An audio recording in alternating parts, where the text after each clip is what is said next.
Hello guys, welcome back to my YouTube channel. So ಎಲ್ಲರೂ ಹೇಗಿದ್ದೀರಾ? So ಇವತ್ತಿನ ವೀಡಿಯೋದಲ್ಲಿ ಮಸಾಲ ವಡೆ ಹೇಗೆ ಮಾಡೋದು ಅಂತ ತೋರಿಸ್ತೀನಿ. ಅದಕ್ಕೂ ಮುಂಚೆ ನೀವಾದ್ರು ನನ್ನ ಚಾನಲ್ ಸಬ್ಸ್ಕ್ರೈಬ್ ಮಾಡಿಲ್ಲ, ಸೊ ಮೊದಲು ಸಬ್ಸ್ಕ್ರೈಬ್ ಮಾಡ್ಕೊಳ್ಳಿ. ಸೊ ಇವಾಗ ವೀಡಿಯೋನ ಸ್ಟಾರ್ಟ್ ಮಾಡೋಣ. ಸೊ ಮೊದಲು ಮಸಾಲ ವಡೆಗೆ ಬೇಕಾಗಿರೋದು ಏನೇನು ಐಟಮ್ಸ್ ಅಂದರೆ, ಕಡಲೆಬೇಳೆನ 2 ಅವರ್ ಮುಂಚೆನೇ ವಾಶ್ ಮಾಡಿ ನೆನೆಸಿಕ್ಬೇಕು. ಹಾಗೆ ಅದಕ್ಕೆ ಬೇಕಾದ್ರೆ ಕೊತ್ತಂಬರಿ ಸೊಪ್ಪು ಮತ್ತು ಈರುಳ್ಳಿ ಮತ್ತು ಪುದೀನ, ಹಸಿ ಶುಂಠಿ ಮತ್ತು ಬೆಳ್ಳುಳ್ಳಿ ಒಂದು 5ರಿಂದ 6 ಮೆಣಸಿನ್ಕಾಯಿನ ತೊಗೊಬೇಕು.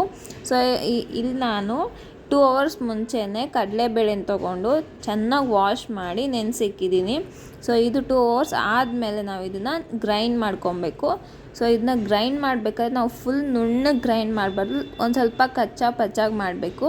ಅಂದರೆ ಜಾಸ್ತಿ ನುಣ್ಣಗೆ ಆಗಬಾರ್ದು, ಗಟ್ಟಿಯಾಗೇ ಇರಬೇಕು. ವಾಟರ್ನ ಆ್ಯಡ್ ಮಾಡ್ಕೊಳ್ದರೆ ಮಾಡಿದ್ರೆ ನಮಗೆ ವಡೆ ಅನ್ನೋದು ತುಂಬ ಚೆನ್ನಾಗಿ ಬರುತ್ತೆ. ಇಲ್ಲಾಂದರೆ ಅದು ತುಂಬ ಸಾಫ್ಟ್ ಆಗಿಬಿಟ್ಟು ವಾಟರ್ ಹಾಕಿ ವಡೆ ಅನ್ನೋದು ಸಾಫ್ಟ್ನೆಸ್ ಆಗಿಬಿಟ್ಟು ಮತ್ತು ನಾವು ವಡೆ ಬಿಡಬೇಕಾದ್ರೆ ಅದು ವಡೆಯಾಗಿ ಬರೋದಿಲ್ಲ. ಸೊ ಅದಕ್ಕೋಸ್ಕರ ತುಂಬ ಸಾಫ್ಟ್ ಆಗಿಬಿಡುತ್ತೆ. ವಾಟರ್ ಜಾಸ್ತಿ ಹಾಕ್ಕೊಳಕ್ಕೆ ಹೋಗಬಾರ್ದು, ಯಾಕಂದರೆ ಅದರಲ್ಲೇ ಆಲ್ರೆಡಿ ಇರುತ್ತೆ. ಅದಕ್ಕೋಸ್ಕರ ನಾವು ವಾಟರ್ನ ಜಾಸ್ತಿ ಆ್ಯಡ್ ಮಾಡೋಕ್ಕೆ ಹೋಗಬಾರ್ದು.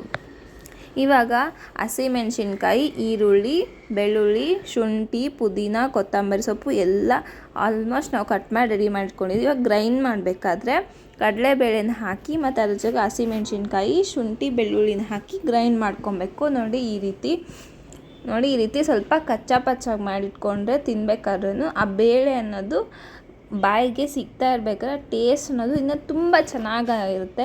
ಅದಕ್ಕೋಸ್ಕರ ಈ ರೀತಿ ಗ್ರೈಂಡ್ ಮಾಡ್ಕೊಬೇಕು. ಫುಲ್ ನುಣ್ಣಕ್ಕಂತೂ ಗ್ರೈಂಡ್ ಮಾಡಲೇಬಾರ್ದು. ಇವಾಗ ಇದಕ್ಕೆ ರುಚಿಗೆ ತಕ್ಕಷ್ಟು ಉಪ್ಪನ್ನು ಹಾಕ್ಕೊಳ್ಳಿ. ಸೊ ಸಾಲ್ಟನ್ನ ನೋಡ್ಕೊಂಡು ಹಾಕ್ಕೊಳ್ಳಿ. ಒಂದು ವೇಳೆ ಜಾಸ್ತಿ ಆದರೂ ಕೂಡ ಆಮೇಲೆ ಮತ್ತೆ ನೀವು ಆ್ಯಡ್ ಮಾಡ್ಕೊಬೋದು. ಇವಾಗ ನಾವು ಇದಕ್ಕೆ ಸಣ್ಣಕ್ಕೆ ಕಟ್ ಮಾಡಿರೋಂತಹ ಈರುಳ್ಳಿ ಮತ್ತು ಕೊತ್ತಂಬರಿ ಮತ್ತು ಪುದೀನನ ಹಾಕಿ ಚೆನ್ನಾಗಿ ಮಿಕ್ಸ್ ಮಾಡೋಣ. ಸೊ ಈರುಳ್ಳಿ ಕೊತ್ತಂಬರಿ ಎಲ್ಲ ಹಾಕಿದ್ರೆ ವಡೆ ಅನ್ನೋದು ತುಂಬಾ ಟೇಸ್ಟಿಯಾಗಿರುತ್ತೆ. ಅದಕ್ಕೋಸ್ಕರ ಎಲ್ಲನೂ ಹಾಕಿ ಇವಾಗಲೂ ನೀಟಾಗಿ ಚೆನ್ನಾಗಿ ಕೈಯಲ್ಲಿ ಹಾಕಿ ಮಿಕ್ಸ್ ಮಾಡಿ. ಈ ರೀತಿ ಸ್ನ್ಯಾಕ್ಸ್ ಐಟಮ್ಸು ಮನೇಲಿ ಮಾಡ್ಕೊಂಡು ತಿನ್ನಬೇಕು. ಮತ್ತು ಇನ್ನೂ ವೆರೈಟೀಸಾಗಿ ಮಾಡ್ಕೊಂಡಿನಿ.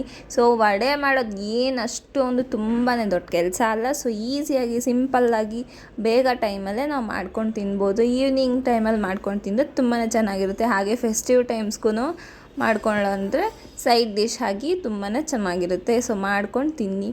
ಸೊ ಮತ್ತು ಇದನ್ನು ಫಸ್ಟ್ ಚೆನ್ನಾಗಿ ನೀಟಾಗಿ ಫುಲ್ಲು ಈರುಳ್ಳಿ ಕೊತ್ತಂಬರಿ ಎಲ್ಲ ಕಡಲೆಬೇಳೆ ರುಬ್ಬಿದ್ದೀವಲ್ವ, ಸೊ ರುಬ್ಬಿರೋಂಥ ಮಸಾಲೆ ವಡೆಗೆ ಎಲ್ಲ ನೀಟಾಗಿ ಚೆನ್ನಾಗಿ ಹಿಡ್ಕೊಬೇಕು. ಸೊ ಇವಾಗ ಒಂದು ಸ್ವಲ್ಪ ಇದಕ್ಕೆ ಅಡುಗೆ ಸೋಡಾನ ಹಾಕೋಣ. ಸೊ ಅಡುಗೆ ಸೋಡಾ ಹಾಕೋದ್ರಿಂದ ಒಂದು ಸ್ವಲ್ಪ ಉಬ್ಬುತ್ತೆ ಮತ್ತು ಹಾಗೆ ಒಂದು ಸ್ವಲ್ಪ ಸಾಫ್ಟ್ನೆಸ್ ಕೂಡ ಕೊಡುತ್ತೆ. ಇಲ್ಲಾಂದರೆ ತುಂಬಾ ಗಟ್ಟಿ ಬರುತ್ತೆ. ತುಂಬ ಗಟ್ಟಿ ಬಂದರೆ ವಡೆ ಅನ್ನೋದು ತಿನ್ನೋಕ್ಕಾಗಲ್ಲ. ಅದಕ್ಕೋಸ್ಕರ ಒಂದು ಸ್ವಲ್ಪ ಸೋಡಾನ ಆ್ಯಡ್ ಮಾಡ್ಕೊಳ್ಳಿ. ಇವಾಗ ಪ್ರೆಸೆಂಟ್ ಅಂತೂ ಫಿಲಿಮ್ಸ್ ಆಲ್ಮೋಸ್ಟ್ ರಿಲೀಸ್ ಆಗ್ತಿದೆ.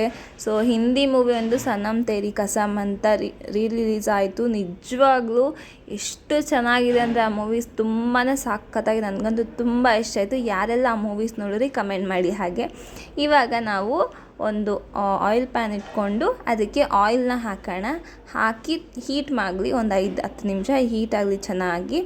ಸೊ ಎಣ್ಣೆಲಿ ನಾವೇನಾದರೂ ಡೀಪ್ ಫ್ರೈ ಮಾಡಬೇಕಾದ್ರೆ ನಮಗೇನಾಗುತ್ತೆ, ಎಣ್ಣೆ ಅನ್ನೋದು ತುಂಬಾ ಕನ್ಸ್ಯೂಮ್ ಆಗುತ್ತೆ. ನಾವು ಏನೇ ಐಟಮ್ ಹಾಕೋದು ಏನಾಗುತ್ತೆ, ಎಣ್ಣೆ ಫುಲ್ ಎಳ್ಕೊಂಬಿಡುತ್ತೆ. ಸೊ ಆ ರೀತಿ ಆಗಬಾರ್ದು ಅಂತಂದರೆ ಏನು ಮಾಡಬೇಕು ಗೊತ್ತಾ, ಎಣ್ಣೆ ಅನ್ನೋದ್ರಲ್ಲಿ ಒಂದು ಸ್ವಲ್ಪ ಲೈಟಾಗಿ ಸಾಲ್ಟ್ ಹಾಕಿದ್ರೆ ನಾವು ಮಾಡೋ ಏನೇ ಒಂದು ಐಟಮ್ ಇರಲಿ, ಲೈಕ್ ಫ್ರೆಂಚ್ ಫ್ರೈಸ್ ಇರ್ಬೋದು, ವಡೆ ಆಗ್ಬೋದು, ಬೋಂಡ ಆಗ್ಬೋದು, ಈ ರೀತಿ ಮಾಡಬೇಕಾದ್ರೆ ನಾವು ಆಯಿಲಲ್ಲಿ ಒಂದು ಸ್ವಲ್ಪ ಉಪ್ಪು ಆ್ಯಡ್ ಮಾಡೋದ್ರಿಂದ ಆಯಿಲ್ ಅನ್ನೋದು ಸ್ವಲ್ಪ ಕಮ್ಮಿ ಎಳೆಯುತ್ತೆ ಮತ್ತು ನಮ್ಗೆ ಆಯಿಲ್ ಕೂಡ ಸೇವ್ ಆಗುತ್ತೆ. ಈ ಟಿಪ್ನ ನೀವು ಒಂದು ಸತಿ ಫಾಲೋ ಮಾಡಿ ನೋಡಿ. ಇವಾಗ ಇಲ್ಲಿ ಆಯಿಲು ಹೀಟಾಗಿದೆ. ಇದಕ್ಕೆ ನಾವು ವಡೆಯನ್ನು ತಟ್ಕೊಂಡು ಕೈಯಲ್ಲಿ ಬಿಡೋಣ.